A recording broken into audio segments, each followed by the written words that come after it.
연출한 박유진이라고 합니다. 오늘 와주셔서 너무 감사합니다. 네, 안녕하세요. 저는 우연히 나쁘게에서 배경 역할 맡았던 천유진이고요. 우리도 모르는 사이에 PD였습니다. 네.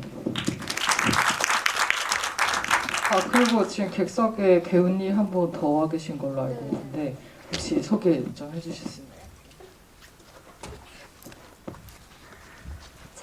저기 뒤쪽에 저희 우연히 나쁘게 첫 번째 작품에서 해리 역할 같이 연기했던 황가람 배우님 네, 와주셨습니다.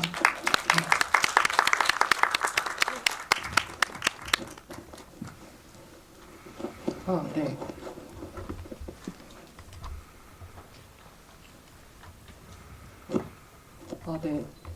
오랜만에 배우 이게 저희가 계속 저희 이번에 타이틀 정할 때 이게 단편전이 되어야 하는 건지 배우전이 되어야 되는 건지 가지고 굉장히 고민을 했었거든요.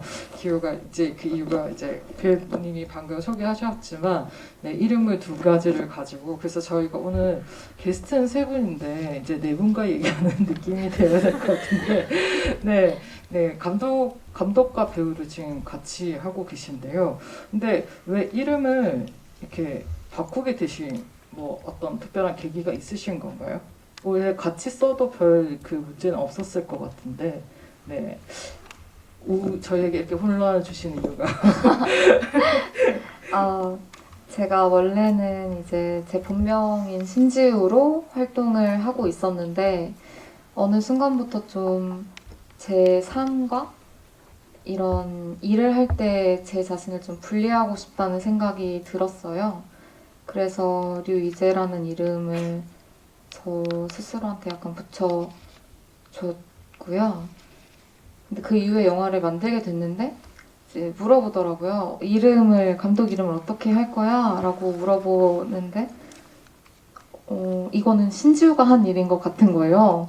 그래서 좀 이렇게 구분을 또 어떻게 그렇게 지워버린 네. 그러면 소위 부캐가 되는 건데, 그렇죠. 근데 그러니까 배우인 자신도 자신이잖아요. 네. 그런 면에서 같이 써도 되지 않을까 저는 제 개인 생각이었는데, 그러면 직접 이름을 지으신 건가요? 네. 의미가 있나요? 이제라는 게 이제 이건 아이지만 어휘로 하면 이제부터 뭐 이런 뜻이 있잖아요. 그래서 뭔가 항상 처음부터 다시 시작한다는 느낌으로 일을 하자, 연기를 계속 하자 이런 생각이 있었고, 그리고 좀 사람 이름 같지 않았으면 좋겠었고, 좀 중성적이었으면 좋겠다고 생각을 했고요. 네, 한문으로는 이제 재물을 끌어들인다 이런 뜻 그렇습니다. 네. 그러면 류는 류인 건가요? 네, 류는 그냥 이렇게 뭔가 흐르는 느낌이 좋아서 네. 저희가 지금 작품 얘기를 해야 되는데, 오늘이 왜 이제 단편전인가에 대한 얘기를 꺼내다 보니까 이름을 먼저 그래야지만 또 관객분들도 나중에 질문하실 때 이제 우리도 모르는 사이 같은 경우는 감독님으로서 질문을 해주셔야 되기 때문에 이걸 초반에 좀 약간 구분해 봤습니다. 그러면 이제 오늘 감독님도 와 계시고 배우님도 와 계시는데요. 작품별로 원래 항상 저희가 식상한 질문이지만 어떻게 해서 이 작품을 만들게 됐는가에 대한 이야기를 좀 듣게 되는데요. 그러면 우선 박유진 감독님부터 작품에 대한 이야기 어떻게 해서 여인과 사자 만들게 되셨는지 한번 이야기 듣고 한번 시작해 보겠습니다.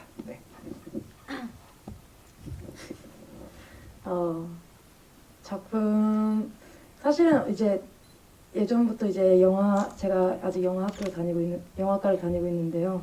학교를 다니면서 엄마와 딸에 대한 이야기를 한 번쯤 꼭 하고 싶었어가지고 근데 이제 이걸 졸업 아이템으로 뒀었는데 3학년 워크샵 다른 시나리오를 쓰다가 너무 안 써져가지고 지금 엄마 이야기를 해야 할 시간인가 보다 이런 생각이 들어서 일단 소설을 먼저 쓰고 소설 썼는데 좀 마음에 들어가지고 그걸 좀 시나리오로 바꾸다 보니까 조금 나레이션이 많고 말이 많은 영화가 좀 됐습니다.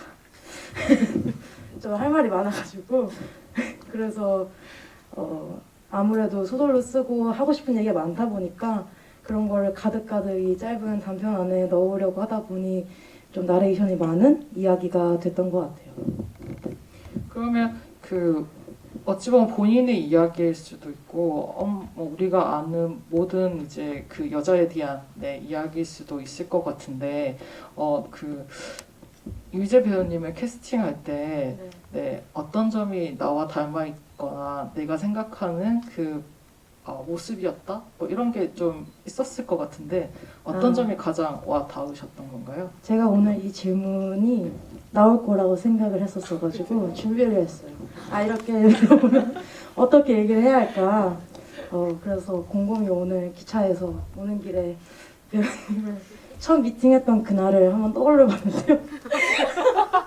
떠올려봤는데 일단은 조금은 시니컬한 사람이면 제가 항상 조 감독님한테 얘기했던 게 조금 강단 있어 보이는 얼굴에 근데 조금 그럼 강단 있어 보이는데 강아지상이었으면 좋겠다 라고 얘기를 했는데 거기에 저는 좀 그런 부분이 있었다고 생각이 들고 그리고 만나면서 하시는 단어 선택이나 어떤 문장에서 되게 시니컬한 느낌이 좀 들었는데 또 이제 이 영화 우리도 모르는 사이에 나오는 말처럼 웃으시는 게 예쁘셔가지고 그래서 따뜻함 또한 있다라고 생각해서 그게 저랑 닮지 않았나 생각해서 배우님을 캐스팅했습니다.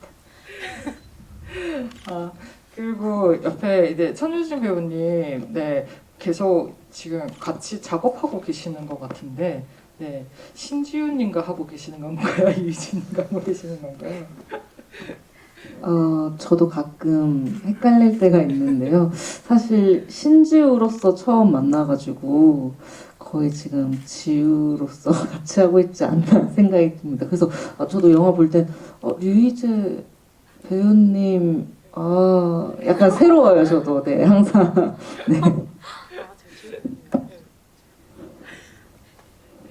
그러면 두 분이 지금 이제 처음 만나서 이제 배우로 만나서 이제 같이 이제 PD와 작업까지 하고 계시는데요. 사실 이게 같이 한다는 게 이게 배우로 만날 때랑 또 이렇게 스텝으로 만날 때 느낌이 좀 다를 것 같거든요. 어떠신 것 같아요? 두 분 다 하시면 됩니다. 이제 제가 영화를 찍고 싶어서 저는 막 제가 보고 싶은 그림들이 있다 보니까 이런저런 이제 장소라든지 많은 욕심을 내는 거죠.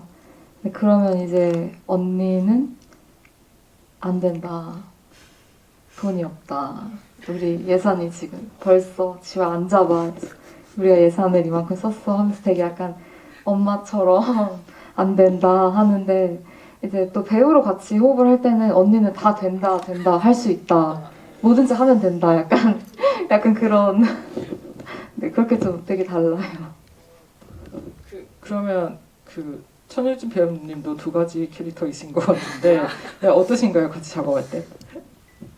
저도 사실 이제 류희재 배우님이랑 작업을 할 때는 되게 많이 도와주고 열려있고 되게 좀 뭔가 시선에 있어서 조금 이렇게 많이 어우러져서 보는 거라면 연출로서 신지우 감독님은 전 딱 항상 이 말을 해요. 지우 감독님한테도 선택과 집중 그 굉장히 명확하신 분이셔서 사실 배우로서 작업할 때보다 같이 이제 감독님 PD로서 작업할 때 더 약간 좀 불꽃 튈 때도 있는 것 같아요. 좀 양보가 없을 때도 있는데 근데 결국에는 또 이제 찾아가는 부분들도 있어서 사실 많이 믿거든요, 제가. 그래서 하고 싶은 대로 다 해 하지만 이건 안 될 것 같아 라고 얘기하는 편입니다. 어려운 거는. 두 분이서 굉장히 잘 맞게 하고 계신 것 같은데요. 이제 슬슬 네, 질문이 조금씩 올라오고 있는데요. 네, 우선 그 박유진 네, 감독님한테 질문이 들어왔는데요. 여행과 사작 속에 외할머니가 일기장에 나오잖아요. 이게 실제 그 이제 소품인지 아니면 그 시체가 이제 세월을 좀 담고 있는 것 같아 이렇게 그 질문을 하셨거든요. 네, 그 일기장에 대한 얘기. 네. 일기장의 글씨는 미술부의 아버지 분의 글씨체였습니다. 최대한 조금 투박한 느낌. 저희 엄마는 영화를 보고 글씨체가 마음에 안 든다고 하시더라고요. 조금 더 못 써야 하는 게 아니냐. 근데 저는 조금 더 그냥 투박하고 좀 알아볼 수 있는 느낌을 좀 원했어가지고 그렇게 썼던 거고 일기장은 네 실제는 아니고 이제 만드는 겁니다. 직접 만드신 네네 소품으로 만들었어요. 그러면 질문 나온 김에 저는 그 엄마 역을 하신 배우님의 머리 색깔이 이제 금발이시잖아요. 그거는 뭐 이게 어떻게 보면 당연할 수도 있을 것 같은데 이건 의도를 하신 건가요? 아니면 원래부터 배우분이 머리색을 금발을 하고 계셨던 건가요? 이거는 의도를 하고 네 의도를 한 거고 이제 배우님은 워낙 너무 바쁘시고 많은 어머니를 하셔야 돼가지고 다른 어머니들을 하셔야 돼가지고 사실 노란색으로 염색하는 게 조금 스케줄도 너무 바쁘시고 이래서 지금 그 영화 내에서는 비싼 가발을 썼습니다. 가발을 네. 쓰시고 작업하시네요. 네, 그리고 이제 또 다른 질문 있을 것 같은데요. 네, 이거는 이제 배우님한테 네, 질문인 것 같은데요.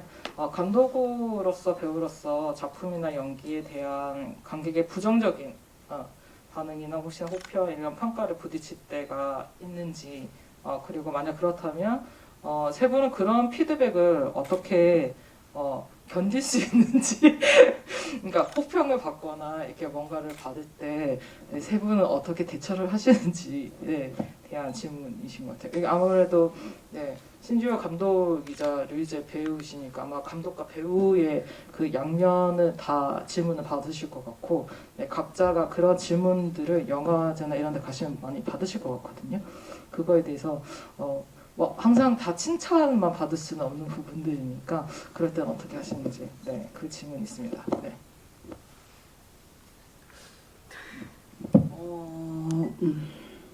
사실 연기적인 혹평을 받는다면 제가 고쳐나가야 할 지점이라고 생각을 하고 사실 배우들이 가장 힘들 때가 혹평을 그냥 들을 때보다 같이 그 영화를 보고 그 영화를 본 관객분께서 말씀하실 때가 가장 힘든 것 같은데 근데 결국 그것도 제가 또 하나 넘어가야 할 한 단계 담처럼 느껴지는 것 같아요. 그럼 그걸 또 넘어가고 사실 받아들이는 것 같습니다. 저는 그럼 내가 다음에는 더 좋은 연기로 보여드려야지 이미 이건 찍어서 관객들한테 보여줬으니까 라고 생각하고 네, 인정하는 편입니다. 네.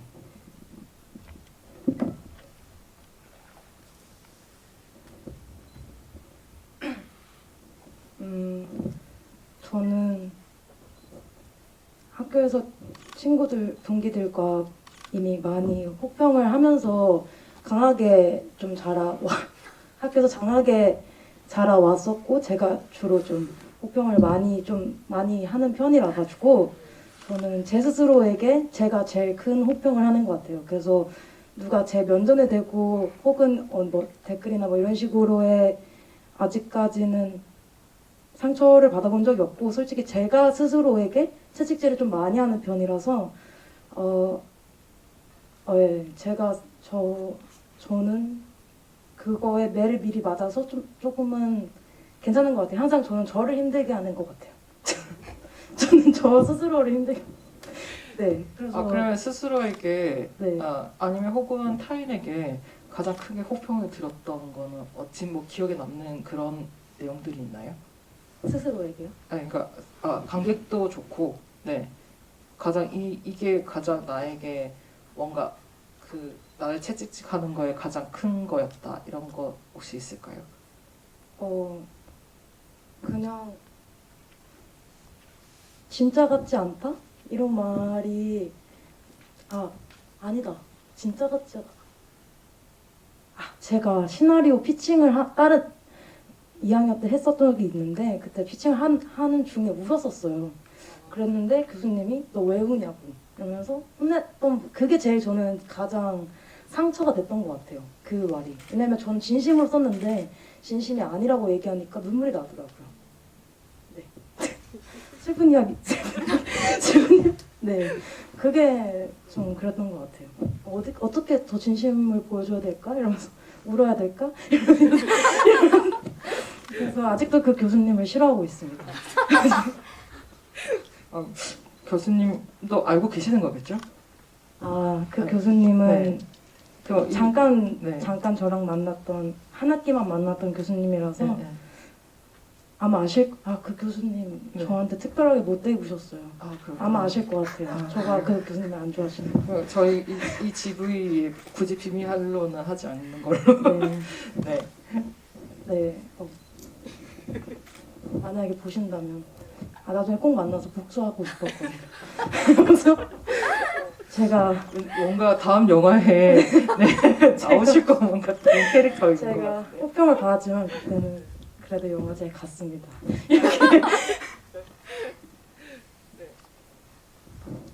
저는 그 감독으로서는 그 글을 쓸 때 이제 수정을 하기 전에 이렇게 보여주고 의견을 물어보는데 얘는 왜 이래? 약간 얘는 왜 이런 행동하는지 이해가 안 가고 사랑스럽지가 않아 이런 말을 듣는데 저를 기반으로 쓴 영화였거든요. 그러니까 이게 약간 영화에 대한 어떤 의견만 듣는 거란 느낌이 아니라 그냥 제 인생 전체가 다 부정당하는 느낌을 들으면서 약간 왜 저러면 안 돼? 막 저도 막 이렇게 되더라고요. 그때 약간 그렇게 좀 그런 상처를 받았던 것 같고요. 그리고 배우로서는 저도 약간 유진 감독님이랑 비슷한 성향인 것 같은데 항상 제 스스로가 엄청나게 채찍질을 하는 것 같아요. 진짜 왜 저렇게 했지? 항상 보고 나면 정말 눈을 질끈 감고 싶고 그래서 사실은 우리도 모르는 사이가 가장 힘들었거든요.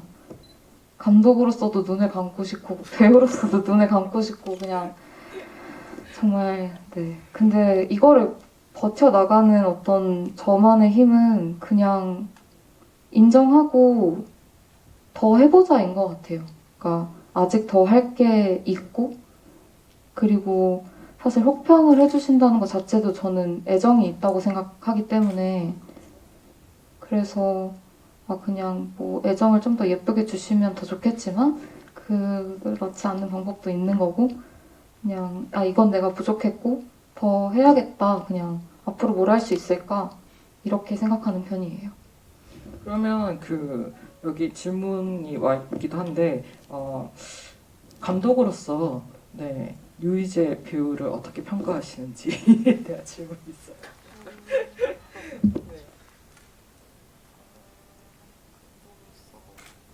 만약에 제가 감독으로 저를 만났을 때인 거죠.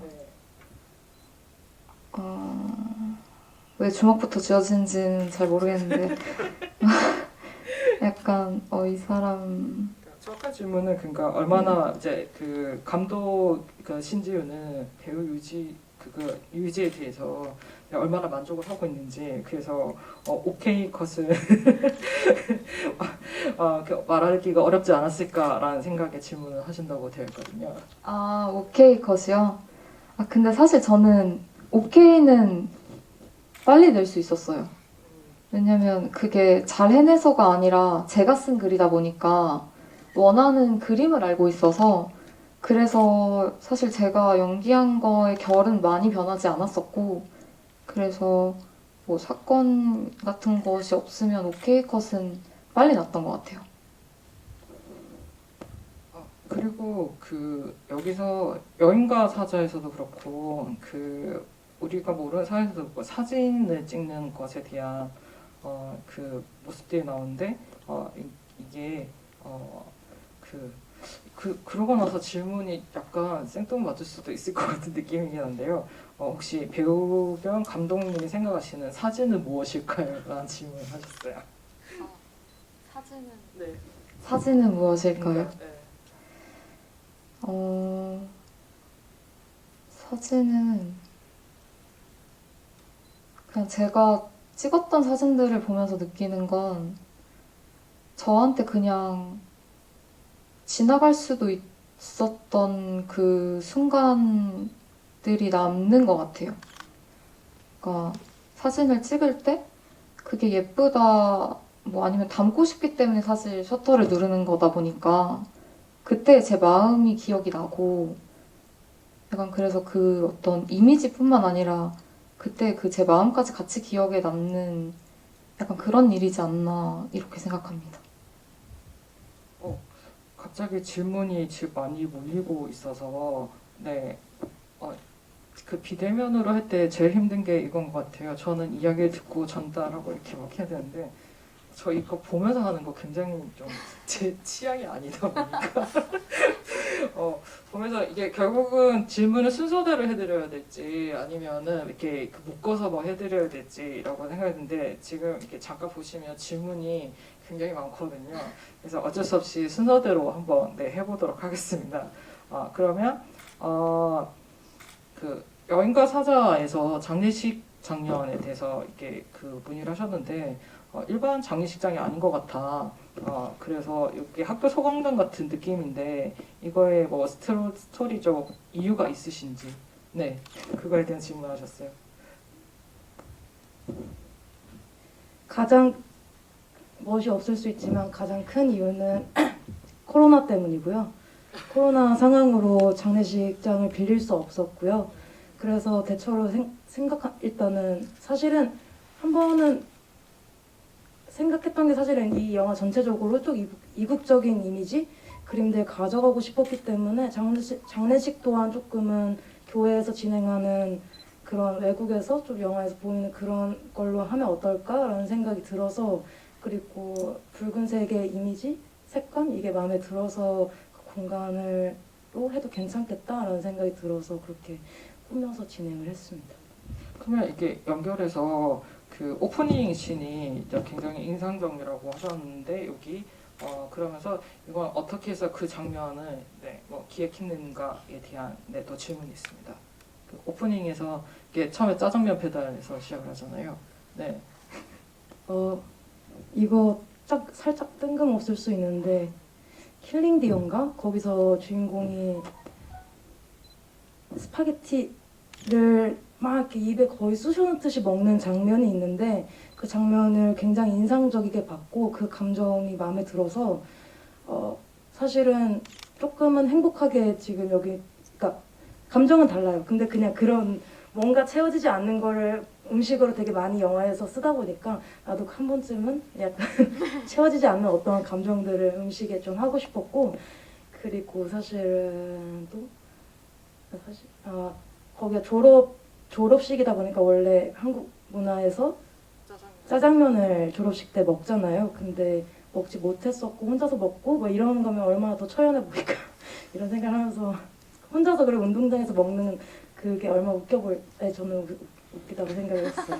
그래서 혼자서 배달시켜서 누워있다가 먹는 게 이 캐릭터라는 느낌이 좀 조금은 더 재밌게 보일 수 있을 것 같다는 생각이 들고 감정이 좀 이미지로 전달이 될 수 있을 것 같아서 그렇게 했습니다. 이게 아까도 약간 시니컬한 그런 것에 대해서 감독님 스타일 자체가 조금 그러신 것 같아요.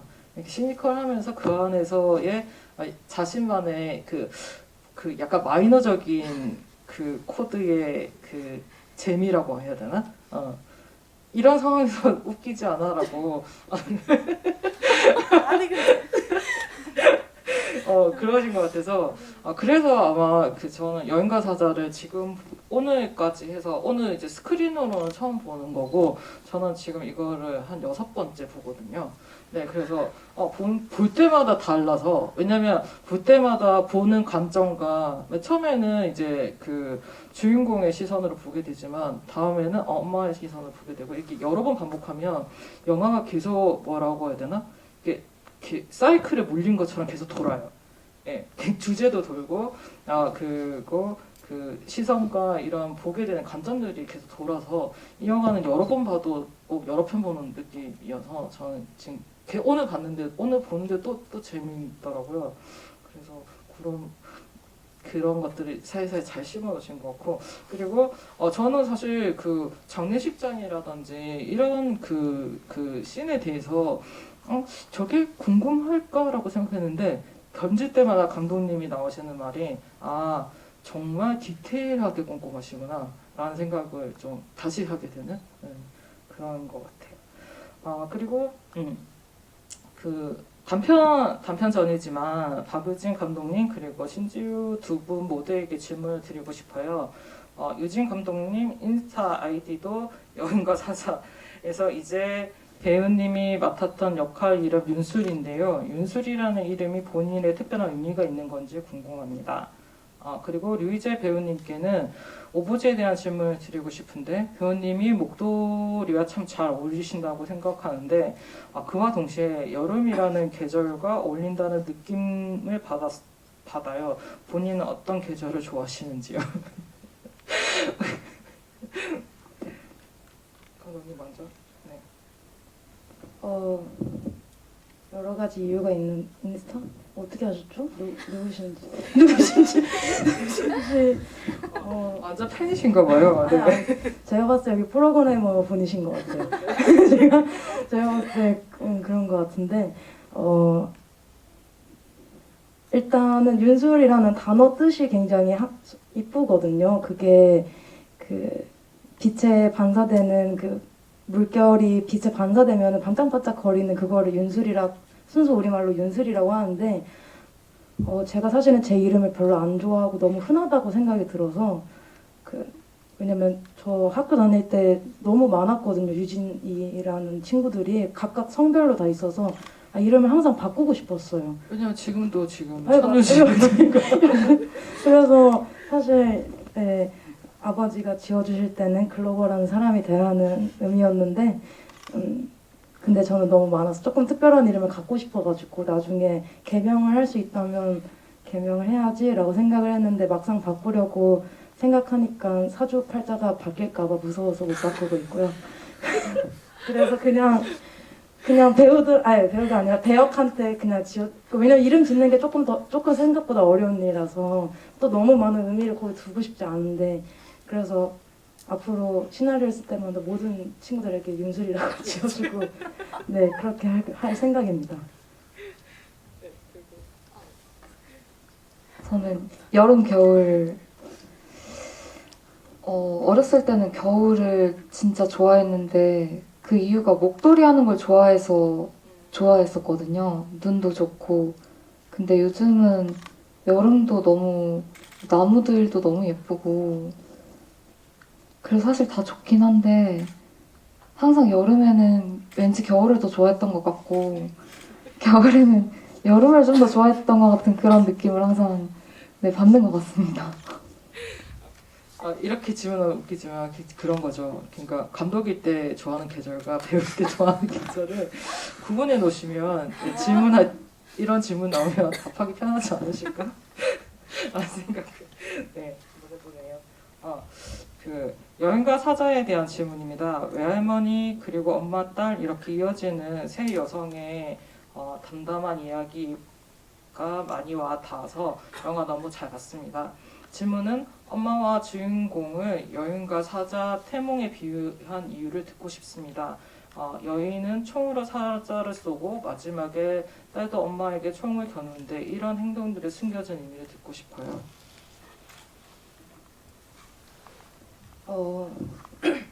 사실 꿈이라는 거가 굉장히 매력적이라고 항상 생각을 했고 태몽 또한 매력적인 소재라고 생각을 하고 사실 판타지적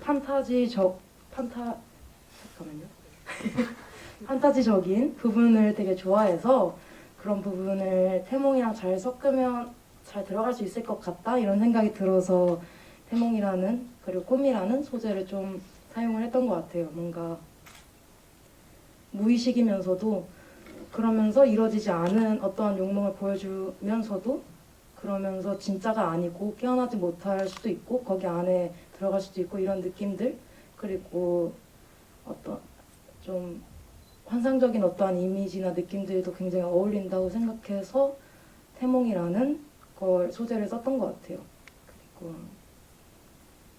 또 사실 많이들 이 이야기를 보시고 저의 꿈이 사자꿈, 태몽이 사자꿈이라고 생각하시는데 그 사실 뭐 이게 뭐야 픽션이기 때문에 저의 꿈은 사자꿈은 아니고요. 저는 꿈 하실지 모르겠지만 복숭아 꽃이 손에 날아 들어와서 그거를 잡았다는 그냥 소소하고 귀여운 별거 아닌 태몽이었습니다. 네. 그럼 두 번째 질문이 뭐였죠? 잠시만요. 저도 잠시만요. 그거 죄송해요. 네, 총으로 사자를 쏘고 네 마지막에 딸도 엄마에게 총을 겨누는데 이 행동의 의미에 대해서 네. 쉽게 딱 한 단어로 얘기를 하면은 그냥 진짜 공격한다. 서로 아프다.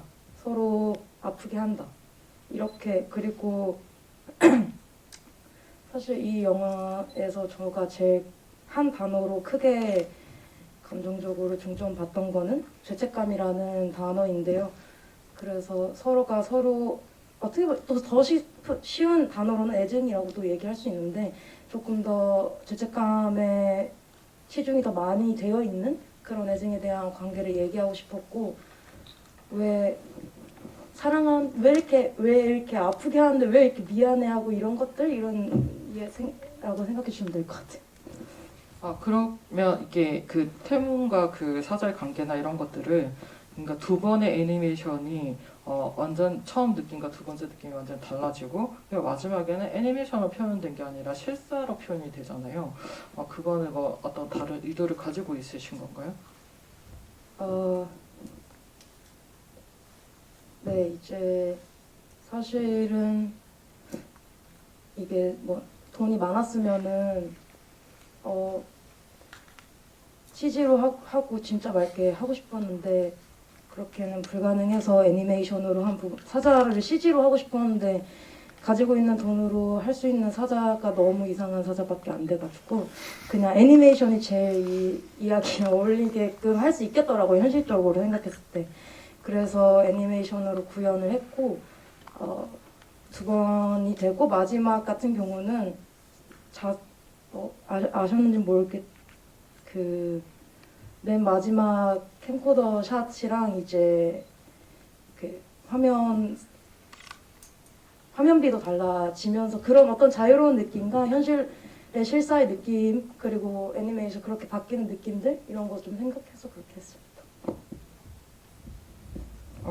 그리고 천유주 배우님께 질문이 있는데요. 네, 그거 우연히 나쁘게 속에 배경 캐릭터를 준비하시면서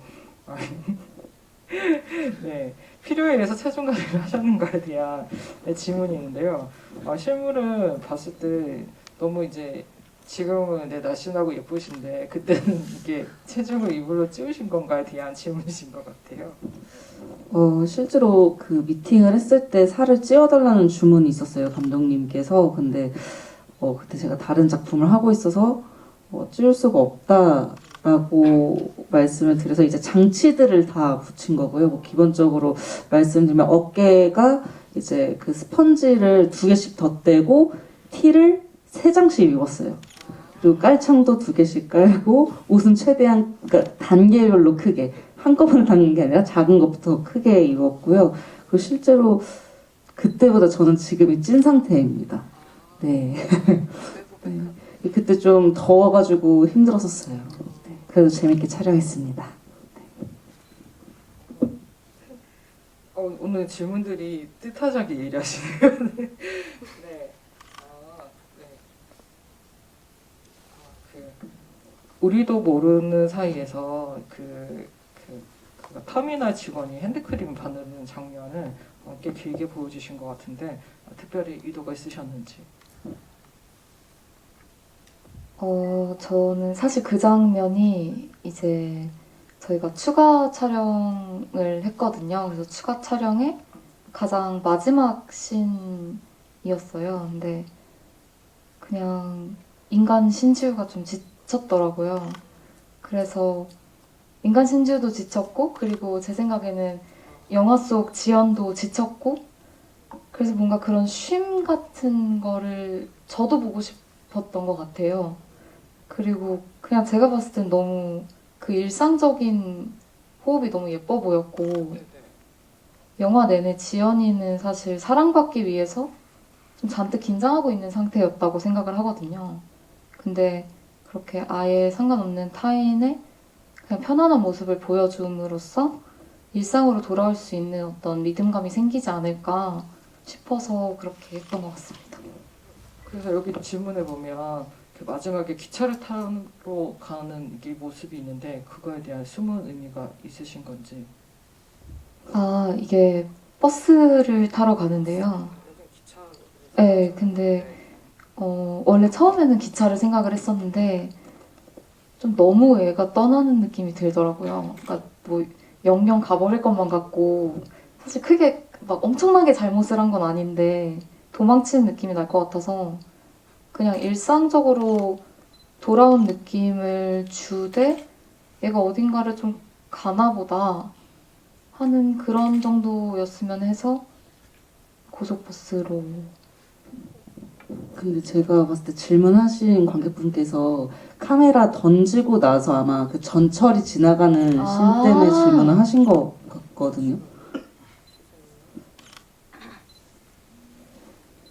그게 이제 후반으로 이어지다 보니까 의미가 있는지에 대해서. 아니에요. 정확하게 우리도 모르는 사이에 마지막 장면에 기차 타는 건 숨은 의미가 있는 건가요? 라고 정확하게 질문하셨어요. 네. 확실히 이게 PD님을 하셔서 그런지 집어내시는 것 같은데. 근데 그런 부분은 궁금해하실 수도 충분히 있는 부분인 거죠. 그리고 그래서 저는 우리도 모르는 사이라는 제목이 이 사실 영화를 다 대변하고 있기는 한데 제목 정하실 때 보통은 그 스토리 같은 거 쓰실 때 보면 제목을 먼저 정하는가 아니면 내용을 먼저 하고 나중에 제목을 정하는가에 따라서 약간 이게 풀어내는 느낌이 좀 다르더라고요. 그 감독님은 어떻게 해서 제목을 먼저 정하고 쓰신 건가요? 아니면 이렇게 다르게 막 끝에 이 제목을 가야겠다라고 생각하신 건가요? 사실 제목을 처음에 전혀 못 정하겠어서 그냥 이라고 써놨었어요. 뭐라고 하지? 라는 느낌으로 으로 써놓고 계속해서 써내려가다가 이제 어느 정도 뼈대가 완성이 됐을 때 이제는 제목을 정해야 되는데 하는 때가 와서 그때부터 다시 약간 이렇게 반대로 돌아갔던 것 같아요. 이 영화를 왜 찍으려고 했지? 그래서 어떤 얘기를 하고 싶었던 거지? 로 이렇게 점점 돌아가다 보니까 우리도 모르는 사이에 이렇게 서로 상처를 주고받고 또 이렇게 우리도 모르는 사이가 되네? 약간 이런 느낌으로 딱 정해서 밀고 갔습니다. 그래서 이게 우리가 그러니까 우리도 모르는 사이에라고 저희가 이렇게 작업하면서도 넘겨주실 때 오타가 나 있었었거든요. 그래서 이 사이와 사이에가 굉장히 큰 차이가 있더라고요. 감독님 그거에 대해서 어떻게 고민하시고 정리를 하신 건가요? 그러니까 저는 사이라는 게 이런 사이도 얘기하고 싶었고 그 시간이 흐르는 사이도 얘기하고 싶었어서 근데 사이에는 약간 사이에도 가능하네요. 가능하긴 한데 그냥 왠지 느낌에 세 글자보다 세 글자 두 글자를 하고 싶었나 봐요. 지금 생각해보니까. 그것보다는 전 방금처럼 사이에 에는 뭐 이런 걸 다 붙이는 그 사이에 더 집중하시는 게 아닐까? 그런 느낌이 들면서 그래서 이번 이거 준비할 때 제목들에 대해서 다 그 되게 고민을 많이 했거든요. 그래서 보면은 그 우연히 나쁘게 같은 경우에도 이게 그 물어보셨어요. 이게 관객분 질문을 하셨는데 그 여기 우연히 나쁘게 그 배경 캐릭터한테 그렇게 나쁘게 한 게 좋아해서 그런데 뭔가 이루어질 수 없어서 그런 건지 가질 수 없으면 망가뜨리겠어 뭐 이런 마음이었는지 왜 그렇게까지 한 건지 궁금합니다. 이게 사실은 그뭐 감독님한테 여쭤봐야 하는 거지만 지금 여기 그 출연하신 배우님 두 분이 와 계시니까 그래서 감독님의 연출 의도였다라는 생각도 들거든요. 왜냐하면 그 세 사람의 감정이 사실 뭐 명확하게 너는 여자를 좋아해. 넌 뭐 남자여서 외형이 그래서 그런 거야. 뭐 이런 식으로 이렇게 뭔가를 그 명확하게 주지 않으신 것 같거든요. 그래서 아마 그런 감정이 굉장히 혼란스러우신 것 같은데 이거에 대해서 배우님들은 네, 어떤 마음으로 연기를 하셨는지 얘기해 주시면 좋을 것 같아요.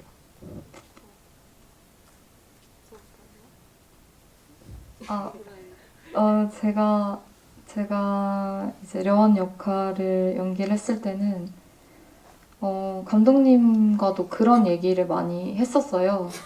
얘가 너무 나빠 보이면 어떡하나, 좀 이기적이면 어떡하나 이런 얘기를 많이 했었는데 저는 려원이가 되게 어떻게 보면 진짜 이렇게까지 해야 되나 할 만큼의 행동을 하잖아요.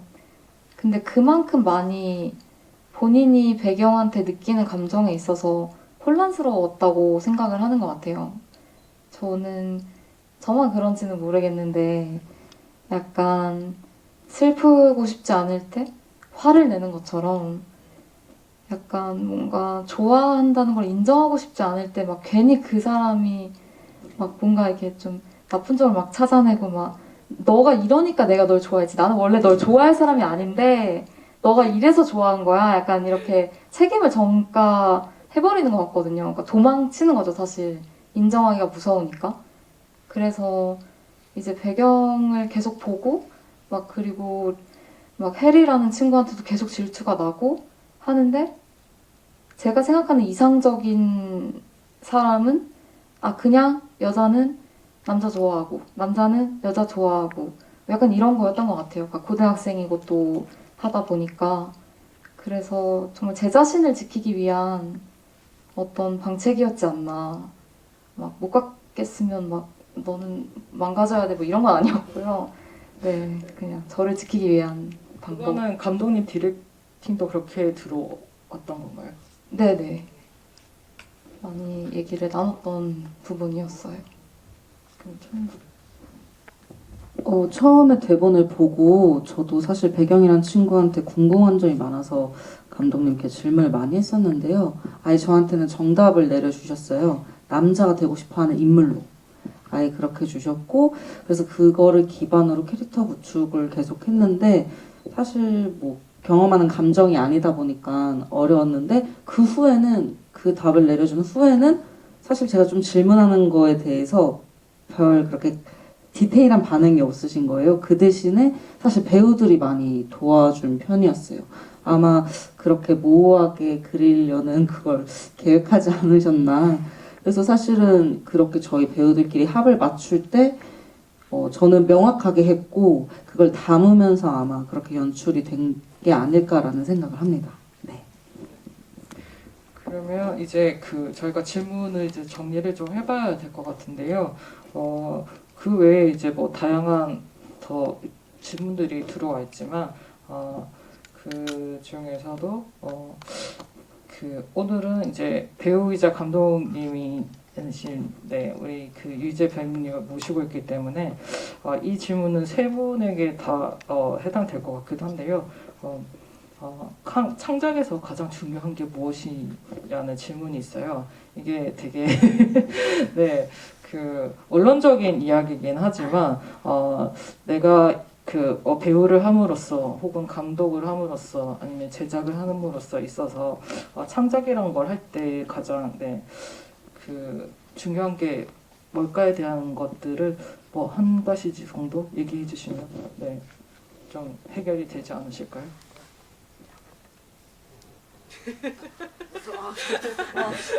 너무 자연스럽게 전재재 배우님한테 갔어요. 선택까지 창작 일단은 제가 제작을 하게 된 거는 이제 조금씩 배우면서 영화 일을 배우면서 창작을 하는 연출님들이 좀 더 좋은 환경이나 좀 더 공감할 수 있는 환경에서 작업을 했으면 좋겠다라는 약간 마음이 들어서 사실 제작을 시작을 했어요. 그래서 뭔가 창작자의 의견, 메시지를 좀 존중해주고 싶어서 그래서 제작자로서 창작은 그냥 연출님한테 맡기는 거고요. 저는 그냥 믿고 가는 거, 좋은 얘기를. 배우로서 창작이란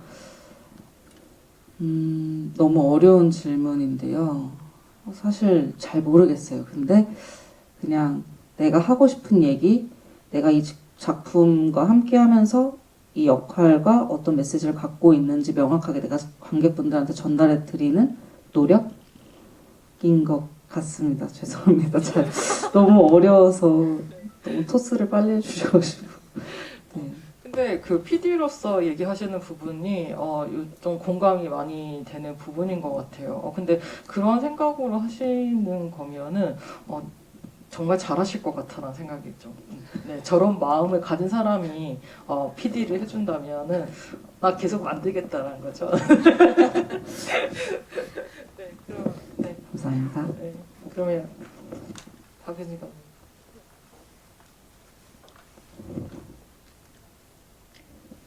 이 질문에 아직 답하기에 너무 오글거리는 위치인 것 같은데요.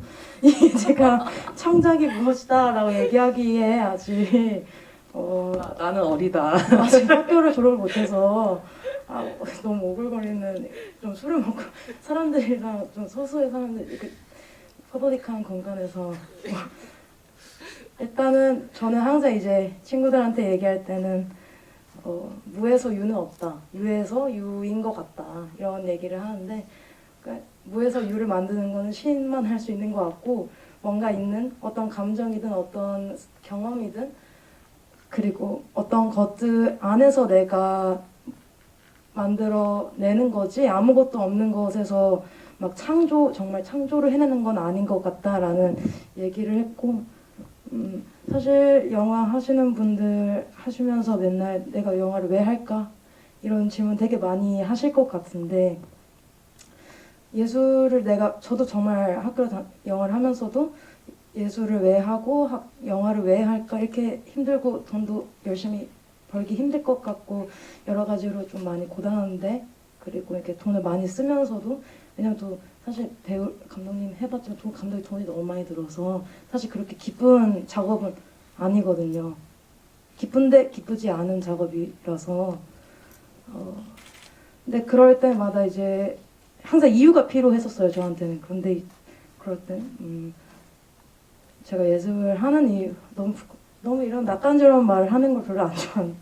예술을 하는 이유는 자기 스스로한테 가장 솔직해지고 싶어서, 나에게 거짓말 하고 싶지 않고, 그리고 진실되는 게 가장 어려운 거라고 생각을 하거든요. 그러니까 거짓말은 쉬운데 진실은 항상 어렵다라는 생각을 갖고 있어서, 근데 남한테 진실을 얘기하는 것보다 어떻게 보면 나 스스로에게 진실을 얘기하는 게 제일 어려운 일이 아닐까라는 생각이 들어서 그렇게 하고 싶었어요.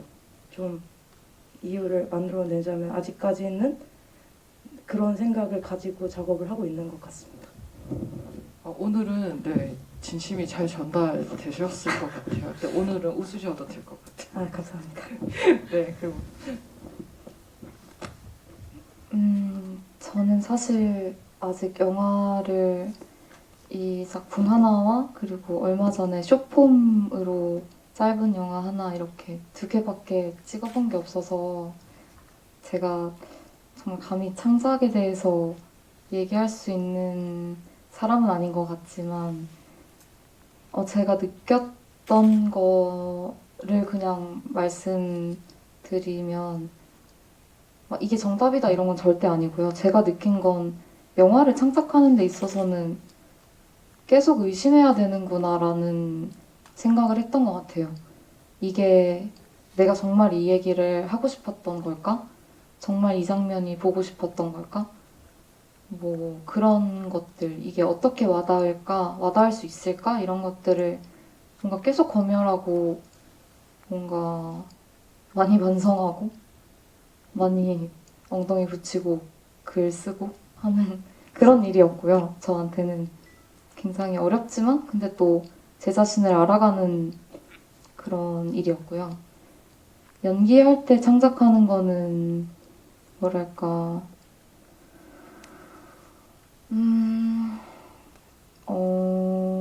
굉장히 어렵고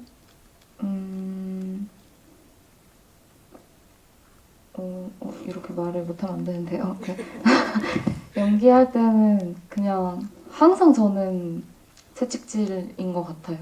항상 채찍질 하는 것 같고 그리고 중요하다고 생각하는 건 어쨌거나 저는 어떤 영화든 어떤 것에 함께 참여한다는 것 자체가 제가 그 가치관에 동의하는 일이라고 생각하거든요.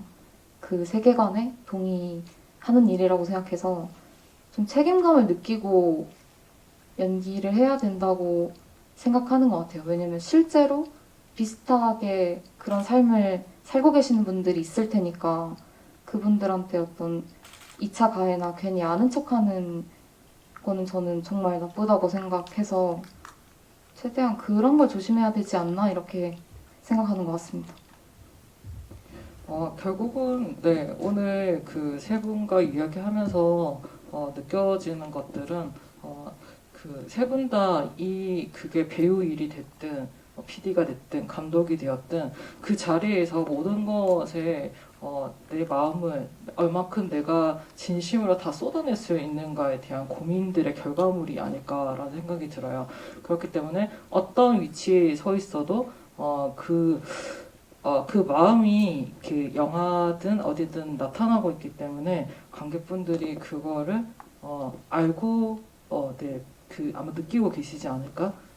그래서 이 늦은 시간까지도 이렇게 네, 자리를 떠나지 않으시고 이 시간 함께 해주고 계신 게 아닌가 생각이 들어요. 그래서 저는 이제 단편 영화를 개인적으로 굉장히 좀 좋아하기도 하고 단편 영화의 매력을 요즘 좀 다시 재발견하고 있는 부분 중에 하나가 이런 것 같아요. 이제 시작하는 감독, 그다음 이제 시작하는 배우들, 그런 분들을 그거죠. 소위 이제 자식처럼 키워들고 있는 아마 오늘 오신 관객분들 중에도 그런 분들이 좀 많으실 것 같고 그리고 그런 거 있잖아요. 여기서 주인공인 배우들이 상업 영화나 어떤 드라마에 단역으로만 나와도 사실 그게 더 잘 보일 때가 있거든요. 예를 들어서 김세벽 씨가 이제 저희 극장에 와서 막 이렇게 지브이드 하고 주인공하고 딱 갔는데 그 유령이라는 드라마에 그 2회인가 3회에 이제 죽는 여자로 이제 잠깐 나왔어요. 그냥 죽어 있는 모습으로. 근데 너무 반가운 거예요. 그냥 시체로 누워 있는데도 너무 반가운 거예요. 그런 마음이 있고 물론 이제 뭐 독립 영화나 이런 이제 뭐 단편에 나오는 배우들이 뭐 꼭 뭐 메이저에 가서 뭐 주인공 못하라는 법은 없지만 그런 마음인 것 같아요. 이게 작은 역에도 이렇게 진심을 담아서 보여주는 배우들과 감독님이 있기 때문에 저희가 그런 재미를 느끼면서 이런 또 작품들을 계속 보고 와 있지 않나. 그리고 요즘 들어서 이제 다들 이제 코로나 때문에 거의 집에서 다들 TV로만 이렇게 영화를 보시거나 요즘 그런 폰으로 본다거나 이런 일이 많지만 오늘 새삼 느낀 게 여인과 사자를 보면서 그 생각했어요. 스크린으로 봐야 하는구나. 놓쳤던 그 느낌이 있구나. 그래서 왜냐면 제가 제일 이제 많이 듣는 질문이 왜 굳이 영화를 꼭 극장에서 봐야 돼? 라는 질문을 좀 많이 받거든요. 그럼 극장이 왜 존재해야 돼? 영화는 집에서도 볼 수 있는데 라고 했을 때 오늘 이제 세 분의 진심을 봤다면 제 프로그래머로서의 제 마음은 그런 것 같아요. 극장에서 영화를 보여주는 게 이런 이유이지 않을까? 딱히 이유를 설명할 수는 없지만 극장에서 영화를 봐야 하는 건 당연하다고 생각하는 그 당연함을 자꾸 질문들 들을 때 더 고민이 되는 것 같거든요. 그래서 이런 마음들이 이런 그 만드는 사람, 그다음에 그 창작자들, 그리고 이 공간에 극장이란 공간, 그리고 이 관객들이 만나는 이 순간들을 좀 많이 귀하게 생각해 주셨으면 좋겠다는 생각하면서 이런 단편 영화제를 지역에서 이렇게 저희가 정기적으로 계속 열심히 보여드리는 또 다른 이유이지 않을까 생각하면서 앞으로 혹시 이제 계획이 있으시다면 짤막하게 그리고 오늘 이렇게 함께 하신 소감 간략하게 한 말씀씩 들으면서 오늘 마무리하도록 하겠습니다. 아니 이게 너무 짠 듯이 언니여서 의자고 일단 앞으로 뭐 다른 촬영들 또 뭐 앞으로 찍을 수 있는 좀 뭐 영화가 있다면 제작을 또 하고 싶고요. 이제 촬영 무사히 끝내고 이제 그걸로 또 뭐 좋은 작품으로 그러니까 스크린에서 뵐 수 있으면 좋겠고요. 너무 사실 코로나 때문에 극장에서 저도 사실 극장을 자주 안 간 지가 되게 오래됐어요. 원래는 진짜 시간 날 때마다 갔는데 이렇게 시국인데도 불구하고 시간 내주셔서 찾아와 주신 점 너무 감사드리고 더운 날 이 영화가 조금은 뭐 시원하진 않아도 그래도 오늘 더웠는데 좀 괜찮았다, 좀 짜증 덜 났다 했으면 좋겠습니다. 네, 감사합니다.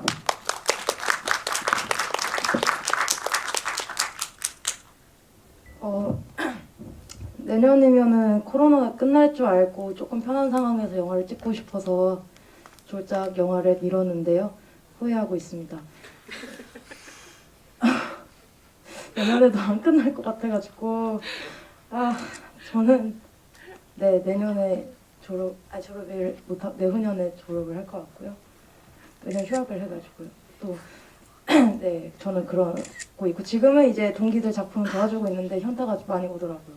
뭐 하고 있는 걸까 이런 생각이 들어서 이 영화 찍을 걸 그냥 무슨 대단한 영화를 찍겠다고 이런 생각이 들고요. 그리고 오늘 영화 이렇게 세 편 보는데 뭔가 이게 의도하신 건지 모르겠는데 고등학생이고 조금 이제 대학생 끝났고 이제 더 성인처럼 보여서 그 하나의 류희재 배우님께서 성장하는 신지우라는 사람께서 이제 성장하는 어떤 그런 그림, 왜냐면 이제 배역들도 그냥 나이대가 다르다 보니까 조금의 성숙함이 다 달라가지고 되게 신기했어요. 뭔가 사람이 조금씩 성장하는 그런 성숙해지는 그런 느낌들이 있어서 또 한 사람이 이렇게 성숙해지는 그런 과정을 본 것 같아서 앞으로도 류이재 배우님에게 많은 관심 부탁드립니다. 감사합니다.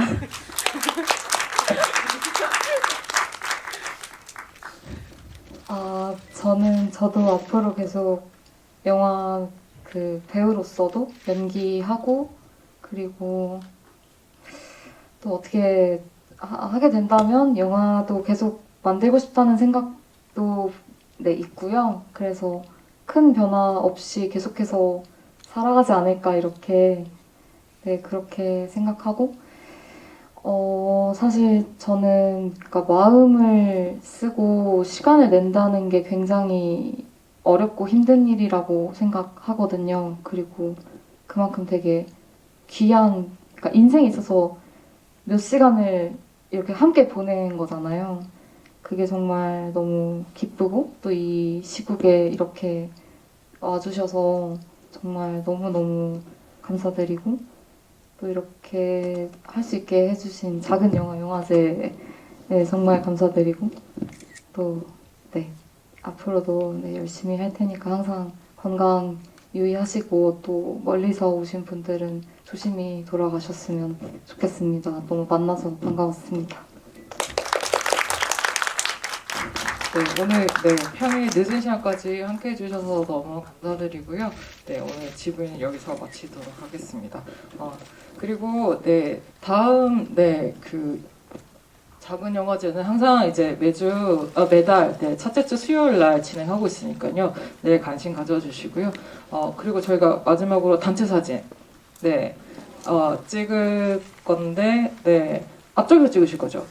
어떻게 찍으실? 그렇죠. 네, 그래서 배우님들이랑 네, 게스트 분들은 네, 여기